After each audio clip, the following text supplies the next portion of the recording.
The Arizona desert stretched endlessly in all directions, a harsh landscape of saguaro cacti and red rock mesas that had witnessed countless stories of survival and loss. Marcus Whitfield guided his weathered horse through the familiar terrain, his eyes scanning the horizon for any sign of the missing cattle that had wandered away from his small ranch during the night. At 47 years old, he had lived alone on this unforgiving land for nearly 15 years, ever since his wife Emma had died of consumption, leaving him with nothing but memories and an empty house that echoed with ghosts. The Broken Mesa Ranch sat in a narrow valley between towering sandstone cliffs, protected from the worst of the desert winds, but isolated from any neighbors. Marcus had chosen this solitude deliberately after Emma's death, wanting distance from the pity and awkward condolences of the townspeople in nearby Tucson. Here, surrounded by the austere beauty of the Sonoran Desert, he could grieve in peace and slowly rebuild a life that no longer included the woman who had been his other half. As he crested a small rise, Marcus spotted his missing cattle gathered around a natural spring that bubbled up from the rocks. But something else caught his attention, a small figure huddled in the shade of a mesquite tree, so still and quiet that he almost mistook it for a pile of discarded clothing. Drawing closer, he realized it was a child, a girl of perhaps 10 or 11 years, with the distinctive features and dark hair of the Apache people who had once roamed these lands freely. The girl did not move as Marcus approached, did not even acknowledge his presence, though her dark eyes tracked his every movement. She was clearly Apache, wearing the traditional dress of her people, though it was torn and dirty from what must have been days of travel. Her small face was gaunt with hunger and dehydration, but her posture remained proud and alert, despite her obvious suffering. Marcus dismounted slowly, keeping his movements deliberate and non-threatening. He had lived in Apache territory long enough to know that approaching a frightened child required patience and respect. The girl watched him with the intensity of a wild animal, ready to bolt at the first sign of danger. "Hello there, little one," Marcus said softly, crouching down to make himself less imposing. "Are you hurt? Do you need help?" The girl stared at him in complete silence, her dark eyes revealing nothing of her thoughts or feelings. Marcus waited for several minutes, giving her time to assess him and decide whether he posed a threat. When it became clear that she would not speak, he tried a different approach. "I am Marcus," he said, pointing to himself. "This is my land, my cattle. You are welcome to share the water." Still no response, but Marcus noticed that her eyes flickered briefly toward the spring where cool water bubbled invitingly. She was clearly thirsty, probably desperate for water, but something held her back from approaching while he was present. "I will move away," Marcus said, backing toward his horse. "You drink what you need. The water belongs to everyone." He retreated to a respectful distance and busied himself checking his cattle, keeping the girl in his peripheral vision while pretending to ignore her. After several minutes of internal struggle, she finally crept to the spring and drank deeply, cupping the precious liquid in her small hands and gulping it down as if she had not tasted water in days. When she had satisfied her immediate thirst, the girl retreated to her original position under the mesquite tree, once again becoming as still and silent as a stone. Marcus continued his work with the cattle, occasionally glancing in her direction but making no further attempts at communication. As the sun climbed higher and the desert heat intensified, he made a decision that would change both their lives forever. "I am heading back to my ranch," he announced to the seemingly empty air. "There is food there and shade and more water. You are welcome to come if you wish, or you can stay here. The choice is yours." Marcus mounted his horse and began driving his cattle toward home, moving slowly to give the girl time to decide. He had traveled perhaps half a mile when he heard the soft sound of bare feet on sandy ground behind him.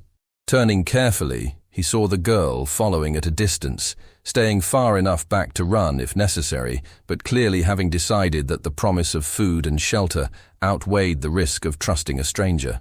The journey back to the ranch took 2 hours in the blazing heat, and Marcus found himself admiring the girl's endurance. She never complained, never asked for rest, never showed any sign of the exhaustion that must have been overwhelming her small body. She simply followed, silent and determined, like a shadow that had detached itself from the desert floor.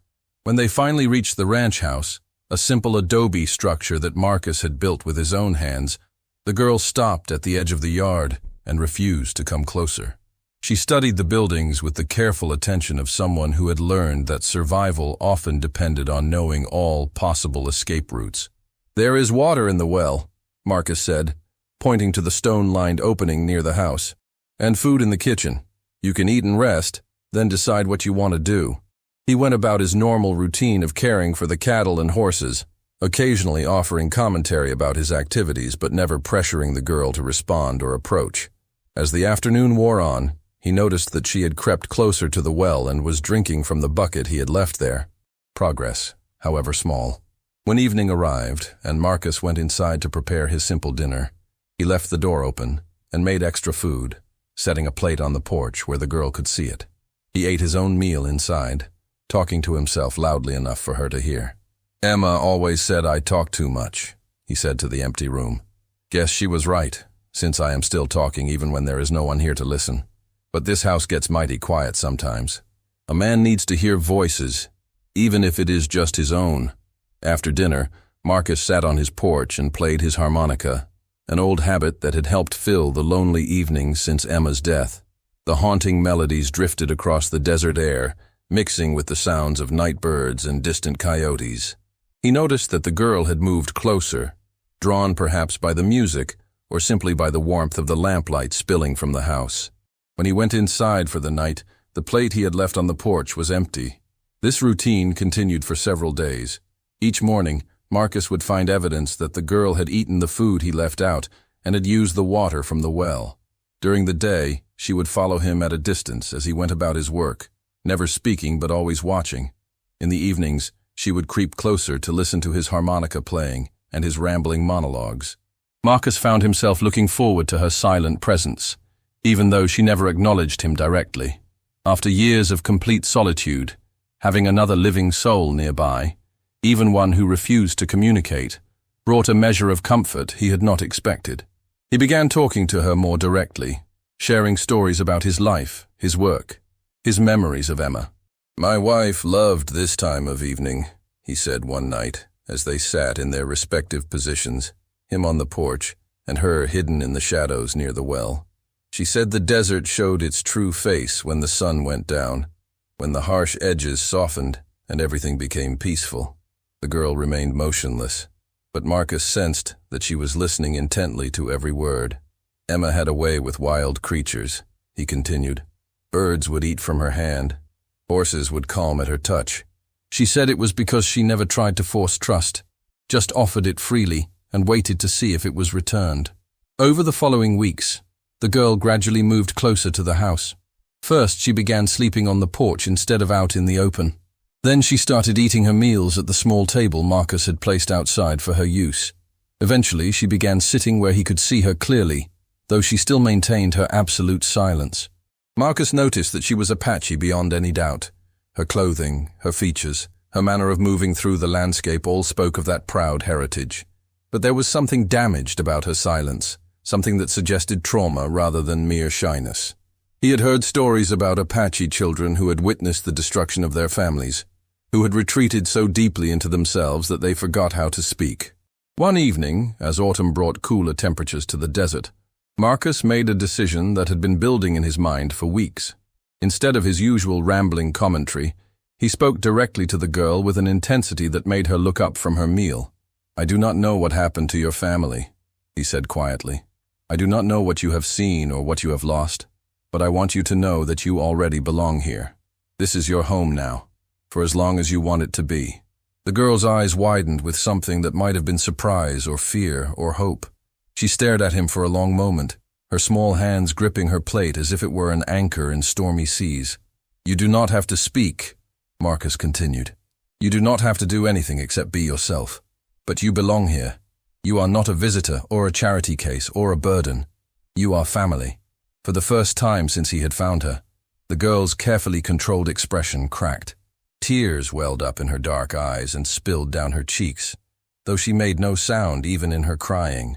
Marcus ached to comfort her, to offer physical reassurance, but he knew that any sudden movement might shatter the fragile moment. "What is your name?" he asked gently. "I would like to know what to call you." The girl opened her mouth as if to speak, then closed it again. She tried several more times, her lips forming silent words that would not come. Finally, in a voice so quiet it was barely a whisper, she spoke her first words in his presence. Ayana. The name hung in the evening air like a prayer. Marcus felt his own eyes moisten as he realized the magnitude of what had just happened. This child, who had been silent for weeks, had trusted him enough to share her name. Ayana, he repeated carefully, wanting to pronounce it correctly. That is a beautiful name. What does it mean? She was quiet for so long that he thought she had retreated back into silence. Then, in that same whisper-soft voice, she said, "Eternal blossom." "Eternal blossom," Marcus echoed. "Yes, that suits you perfectly." From that night forward, Ayana began to open up gradually, like a flower that had been waiting for the right conditions to bloom. She did not become talkative overnight, but she started responding to direct questions with single words or short phrases. More importantly, she began to relax her constant vigilance, allowing herself to enjoy simple pleasures like the warmth of the fire or the taste of Marcus's cooking.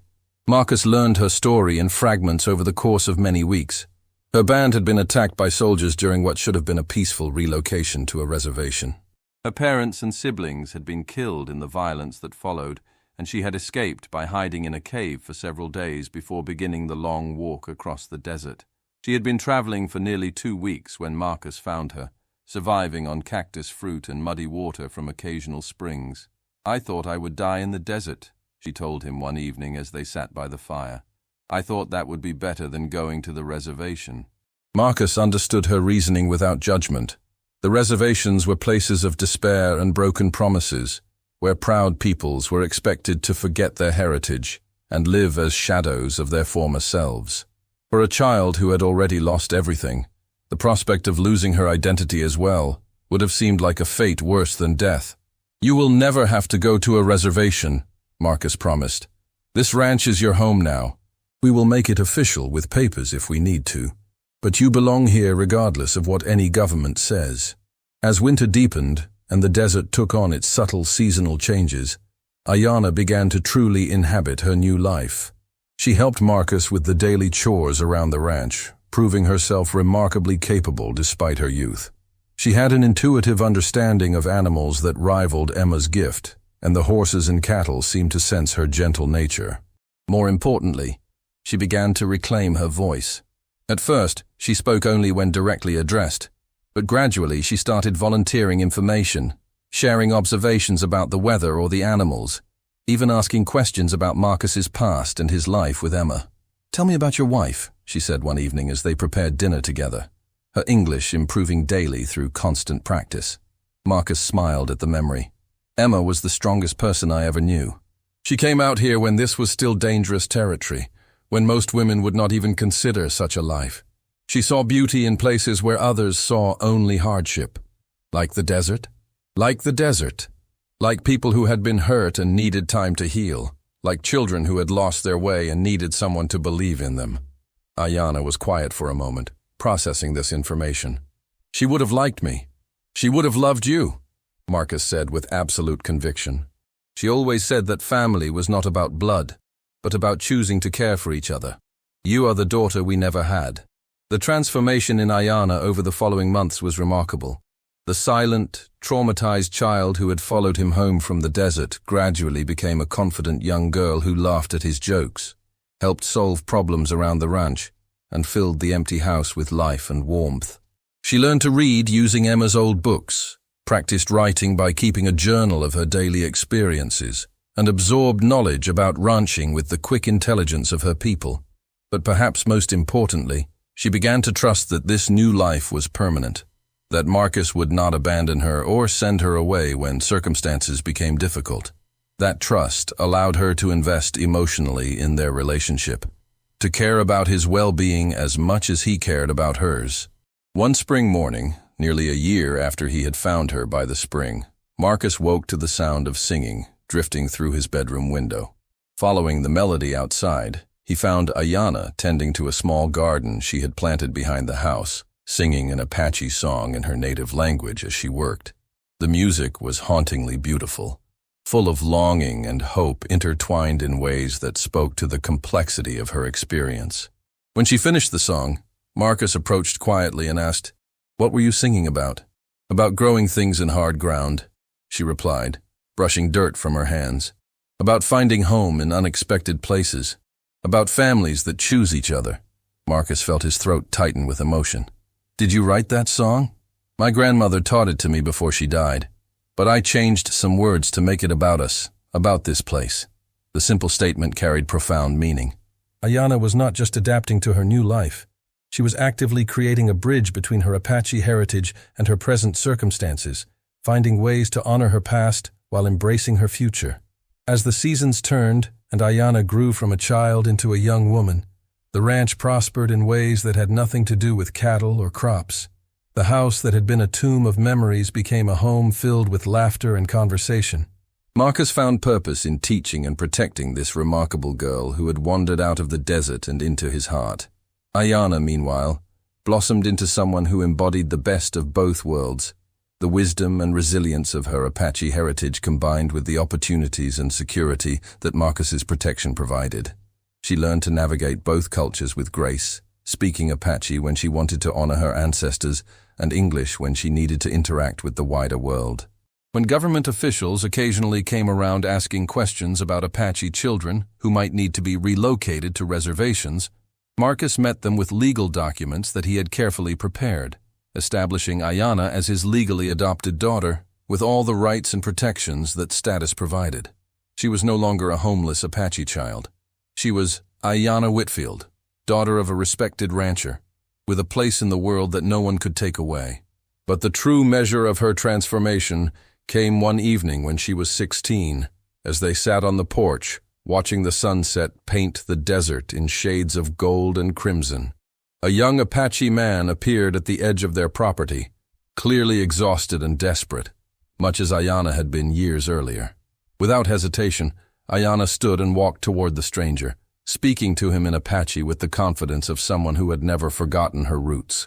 She listened to his story, then turned to Marcus with eyes that reflected both compassion and determination. "His name is Running Bear," she said. "His family was killed in a raid 3 days ago. He has been walking since then, looking for somewhere safe to go." Marcus looked at the young man, seeing himself reflected in the stranger's desperate hope. "What do you think we should do?" Ayanna smiled, the expression transforming her face with radiant joy. "I think we should tell him what you told me, that he already belongs here." The circle completed itself as they welcomed Running Bear into their improvised family, just as Marcus had welcomed Ayanna years before. She took charge of helping the young man adapt to his new circumstances, teaching him English, showing him ranch work, offering the same patient guidance that Marcus had given her. Watching Ayanna mentor Running Bear, Marcus realized that his decision to tell a silent, traumatized child that she already belonged had created something far greater than he had imagined. It had not just saved one life, it had created a new model for how broken people could heal each other, how families could form across cultural divides, how love could triumph over the forces that sought to destroy hope.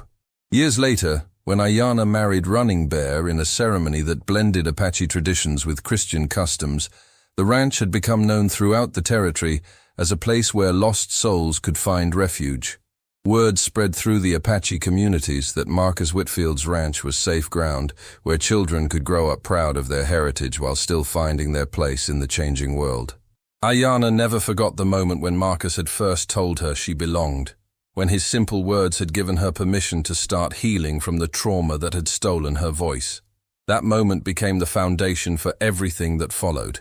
Her recovery, her education, her marriage, her role as protector and teacher for others who found their way to the ranch. On her wedding day, as she stood between her husband and her adoptive father, Ayanna reflected on the journey that had brought her from the silent, broken child by the desert spring to the confident woman she had become. The transformation had been possible because one lonely man had seen beyond her silence to the person she could become, had offered belonging without conditions, had proven through patience and consistency that some promises could be trusted.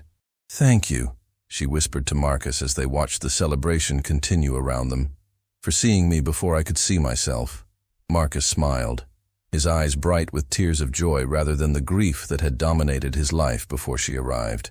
"Thank you for reminding me that the best families are the ones we choose." The Apache girl, who would not speak, had found her voice through the simple but revolutionary idea that belonging was not something to be earned through perfect behavior or cultural assimilation, but something that could be freely given to anyone brave enough to accept it. In learning to belong, she had also learned to help others find their place in the world, creating a legacy of healing that would echo through generations. And in the quiet moments of evening, when the desert wind whispered through the saguaro cacti and the stars emerged in their ancient patterns, the ranch still echoed with the songs she had learned from her grandmother, Apache melodies that spoke of survival and hope, now sung by children who had found home in the most unlikely places, proof that love could indeed create belonging where none had existed before.